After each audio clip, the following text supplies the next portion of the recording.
Two teams that have had some memorable matchups over the years. Today could be no different. We're in Philadelphia as the Saints get ready to clip the Eagles. Hi, and welcome to Dome at Home Live, presented by Sanderson Farms. I'm Erin Summers. Throughout the show, we'll have live pregame warm-ups presented by Sunshine Quality Solutions. Let's toss things over to John DeShazer, who is at Lincoln Financial Field, for the breakdown presented by Tony Satcheries. John, it looks like it's a nice day in enemy territory. How are things at Link Field? So far, so good. We're thinking about maybe mid-50s at kickoff. We hadn't seen any wind so far. A little bit overcast, but hopefully this will hold up because you don't want the rain to affect the footing for the Eagles or especially for the Saints. It's the number 3 rushing offense in the league, and the Eagles against the Saints' number 1 rushing defense in the league. Could be a chess match. How do the Saints gain advantage in this one? Well, the big thing is they've got to do something about the run-pass option with Jalen Hurts at quarterback for the Eagles. He leads the Eagles in rushing, 547 yards, averaging about 5.5 yards a carry, and he's got 5 touchdowns. He gets back his leading running back, Miles Sanders, so that's a big deal for the Eagles. In the last 3 games, the Eagles have run for 209 yards a game. That's almost like a college team, Oklahoma or something, back in the 1970s. So the Saints really have to be mindful of Jalen Hurts. They've got to be mindful of Sanders and hopefully slow that down. You always want to make an opponent one-dimensional. Jalen Hurts is a better passer than he has been in previous years, but you still want to put the ball game in his hands, force him to make completions down the field. If the Saints do force them into the passing game, what are some of the matchups that you like there? Well, the big one's going to be cornerback Marshawn Lattimore against the rookie receiver from Philadelphia, Devontae Smith. Devontae Smith won the Heisman Trophy last year at Alabama. He is a phenomenal talent. He's a Louisiana native, so we expect him to be a good player. But Marshawn Lattimore did not have a great game last week against the Titans. He's got to be a little bit better against Devontae Smith. You need him to take Devontae Smith out of this game if that's going to be his assignment. And the Saints do play a decent amount of man-to-man in the secondary, so I expect that to be the matchup. Marshawn really needs to take him away. And of course, you got to be good in the run game, but once they get to the pass, you need someone to be able to affect those receivers. And that feels like the best bet for the Saints, Marshawn Lattimore against Devontae Smith. Injuries come into play again this week for the Saints. Running back Alvin Kamara out again with a knee injury, and the offensive line for the Saints is pretty depleted. How do you see the Saints offense shifting around those injuries? Well, that's the tough thing. Philly's got a real good interior defensive line, and so if you're going to throw the ball, you're doing it against some guys who aren't accustomed to pass blocking and being in the lineup regularly all the time. So if you're the Saints, obviously you want to be able to run the ball, but as you mentioned, no Alvin Kamara, so that doesn't help. Mark Ingram picks up the slack again. Tony Jones Jr. back though from injured reserve, so he should be able to help some in that area.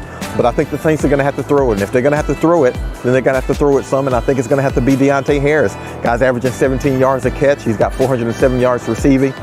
He's an undrafted rookie from 2019, but really, he's the Saints' top receiver right now. And I think he's going to have to make a couple of big plays for him, especially in the passing game, maybe even on special teams, because he's still returning kicks and punts. So you might have to shorten the field for him with a couple of decent returns there. But in the passing game, I think he's the guy who's going to have to stand out.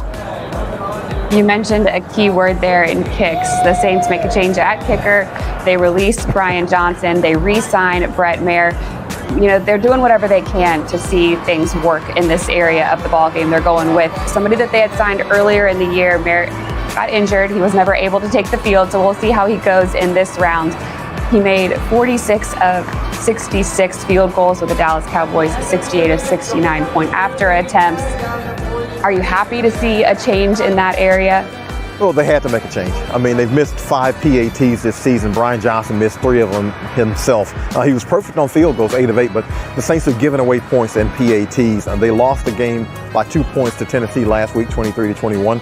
2 PATs played largely into that. So the gimme points, and I don't necessarily know if it's gimme points, but you certainly have to be a lot more automatic in PATs than the Saints have been. So they had to make a change there. You can't have every other position performing at a pretty decent level and then have your kicker kind of come up short in his position. So hopefully they can get some more efficiency there. If nothing else, Aaron, if nothing else, make the PATs and at least keep the game close, hopefully that way. If a guy misses a 45, 50, 55-yard field goal, you can kind of live with that because field goals are a lot more difficult than PATs, but you've got to be able to at least take care of the things that are supposed to be fairly routine. Thank you, John. You enjoy the game there in Philadelphia. For those of us that are going to be watching at home, it is noon Central on Fox. We'll see you after the game, JD. Let's take a look at which Saints fans are watching from all over the country in the Black and Gold Roll Call presented by LA Lottery.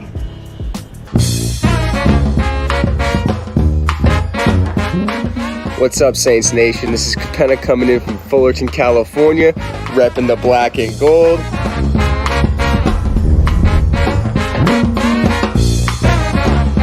This is Wanda who live in Dallas. Can't wait to see the Saints take the field. Go Saints!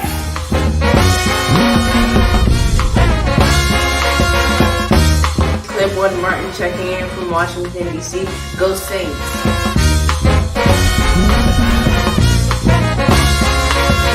I'm representing the New Orleans Saints all the way in Atlanta, Georgia, and I just want to say, go Saints, go Saints.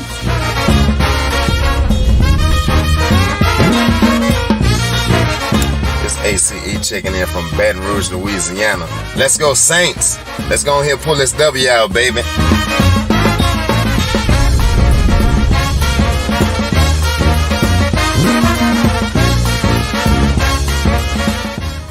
You can always check out which fans are giving game day energy fueled by Chevron by checking out all of the tweets scrolling on the bottom of your screen. And quarterback Trevor Siemian has done an impressive job after replacing Jameis Winston. John DeShazer had a chance to talk to Siemian this week in the Player Spotlight presented by Microsoft Surface. They discuss his unexpected path to the starting role. 2015 Super Bowl champ, rookie year. But we're gonna bury that because that buries the lead. Okay, 7th round draft pick. You didn't expect you were going to be drafted, and I saw you were contemplating a career in commercial real estate. What? Yeah, that seems like a long time ago. But yeah, when I was coming out, I was really interested in commercial real estate. Tenant representation brokerage was what I thought I was targeting back then. But yeah, haven't had to think about that for a while now. Now, there was obviously a substantial gap between starting NFL games, but did you ever lose confidence? Did you ever feel like you would be a starter again in any games? I mean, I know athletes have to have the ultimate confidence, but did you kind of waver a little bit during that period? I think, you go through the ebbs and flows of being a starter, and certainly, yeah, there's a short time period where you question, was I good enough? Am I good enough? And that's quickly, I think, resolved. And to me, the way I thought about it is I'm the best version of myself as a player. Even a year ago, I'm better physically, mentally than I was when I was starting a couple years ago. So for me, I got that confidence back pretty quickly, and I didn't know if I'd get an opportunity to start again. Right? You never know, just the way the league works. But I knew if I had to, I'd be fine. And was always itching for that chance to play again. There's nothing like competing and playing ball in the NFL. There's nothing like it. Did you ever foresee it coming with this team? Last year you joined the team as kind of the COVID quarterback with Drew Brees and Taysom Hill and Jameis Winston on the roster. Then you come this year, you still got Jameis, you still got Taysom, but you were able to ascend because of injury and because of circumstances and play well. But did you kind of see that when you joined this team? Did you kind of think it might be an opportunity there? Yeah, I think so. Anytime you're active on game day, and that was my case all year long, you're getting a jersey in your locker, you're preparing as if you're the guy. That's the way you have to operate as a quarterback in this league, be it starter or backup. So the whole way through, you're visualizing reps. You may not be getting the physical reps during the week of prep, but you show up on Sunday, there's a jersey in your locker, it's pretty real, and if you're a play away, you better be ready to go. What was it like being a COVID quarterback? What was that experience? Weird, for sure. Very weird. My wife was pregnant at the time, so we got to spend a lot more time together than we would otherwise. So that was a blessing. But I would certainly rather be in the building with the guys, be in the locker room. It's just a weird year for everybody. I think that goes for everybody. So for me, it was certainly different. But glad it's behind me. Glad I'm, in the building. Glad I'm playing ball again. Now that you're playing ball, how quickly did you fall back into the routine of playing? Because it didn't seem like you missed a beat when you stepped on the field. Yeah, I think, you have those those days during the week that you're getting ready to play, and that prep comes back to you pretty quickly, I found. Just as far as getting a hold of the install, seeing what it feels like to call plays with the first group, or be really involved in the plan. Those things kind of came back to me pretty quickly. And the one thing I'll say is it's been a blast. It's been a lot of fun to be back in it, in the thick of it. And the process has been a blast. I mean, it's a joy to work with these guys on the team. Staff's great. I couldn't be having more fun. Yeah. Having been a starter, how much does that help? Because you hear a lot of guys say when they first get on the field, or if they've been on for an extended absence, the speed of the game. How much did that help you reacclimate? Yeah, there's nothing like getting those live reps and regular season reps playing, especially at quarterback. Every position certainly, but especially at quarterback.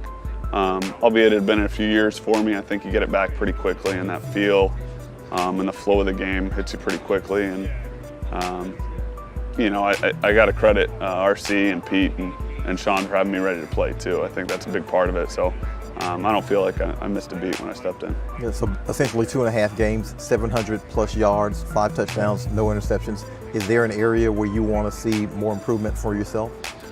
I think we got to be better on third downs, especially in the first half of the last 2 weeks. And then, with that, I think we need to be a little more efficient on first down, right? You can't have these third and longs.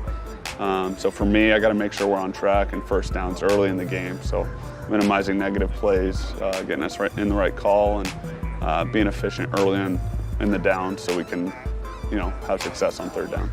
All right, that's Trevor Siemian, and thank goodness he's not involved with commercial real estate. He's here with the Saints as a starting quarterback, and that's exactly what this team needs right now. Eagles fans are notorious for not exactly being very welcoming to opposing fans. I think the Saints fans are up for the challenge. Let's see who's representing at the link with the Invisalign fan cam. Cheering for the Saints from Guatemala City. My prediction is Saints 24, Eagles 10. Go Saints! From New Orleans, Louisiana, and Jackson, Mississippi, and Baton Rouge, and Saints gonna win by 20. Go Saints! I'm Zach from Cumberland, Pennsylvania, originally from Pittsburgh, and I grew up loving the Saints and here in Philly. And hopefully we can do some good today. I think Trevor Siemian, I think he's going to come out on top today, and I think he's going to show us what he's made of, and good defense too. And hopefully we can get a W under our belt today. Coming from New Orleans, Metairie, and Terrytown, coming into Philadelphia to watch the Saints game. I'm Raymond Collins. I'm from Donaldsonville, Louisiana, but I stay in Cherry Hill, New Jersey. That's where I'm coming from. My prediction for the game is going to be 31-21 for the Saints, and we're going to hold them to under 50 rushing yards. Go Saints! I'm Amy from Brandon, Mississippi, and this is Tony from Brandon, Mississippi. Saints win 17-10. Ingram rushes for 80 yards, and whoever the kicker is kicks the game-winning field goal at the end. As we all go Saints! Okay, we coming from New Orleans, baby. Saints gonna win probably about 7. Morgan gonna go have about 80 to 90 yards. Go Saints! Don't forget, you can have a chance to win big prizes, game tickets, even an autographed Saints jersey. Who doesn't want one of those? The Saints have teamed up with Waiter to not only help you get free delivery on game day, but you can sign up for a chance to win game tickets, sideline passes, and more. Just sign up with the Waiter app, use the code SAINTS21, or visit our website, neworleanssaints.com. We have the list of inactives for today, presented by Acadian Ambulance.